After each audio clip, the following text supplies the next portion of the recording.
ဒါကတော့私မနေ့ပိုင်းလောက်သွားတဲ့ဗီဒီယိုလေးပေါ့နော်စပိန်သားရှိတဲ့စပိန်အမြဲတမ်းလူကိုပြင်စီးနေအလုတ်သွားတဲ့နေရာ9မိနစ်လောက်ကလေးပဲကြာတယ်ပေါ့နော်ဒါပေမဲ့တောင်ကုန်းရှိနေတော့အမြဲတမ်းပဲမိနစ်20လောက်အချိန်ယူပြီးတွန်းသွားရတယ်ပေါ့နော်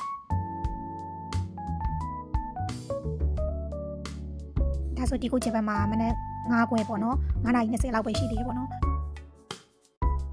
အလုတ်သွားတဲ့သူတွေလမ်းလျှောက်တဲ့သူတွေရှိပေမဲ့အနေချင်းလောက်ပဲပေါ့နော်ဒါဆိုလို့ရှိရင်ဒါ私ပြည်တဲ့နေရာရောက်သွားပြီပေါ့နော်ဒါပေမဲ့လုံးဝစပိန်နေလို့မရသေးဘူးအားဆိုင်ထုတ်ရတာဆိုတော့私တွန်းသွားပြီပေါ့နော်မကြခင်အလုတ်ကိုရောက်ပါတော့မယ်အလုတ်ကြောင့်မှပြန်တွေ့မယ်နော်ဟိုအလုတ်ကိုရောက်ပြီပေါ့နော်စပိန်တော့ခမေးပြီးတော့လို့ရှိရင်ဆိုင်ထဲကိုသွားမယ်ပေါ့နော်ဒါဆိုလို့ရှိရင်ဒါအခုသွားနေပေါ့နော်ဒါတော့私တို့ဆိုင်မှာဒီကိုဆိုင်ဝင်ပေါက်ကိုသွားနေရပေါ့နော်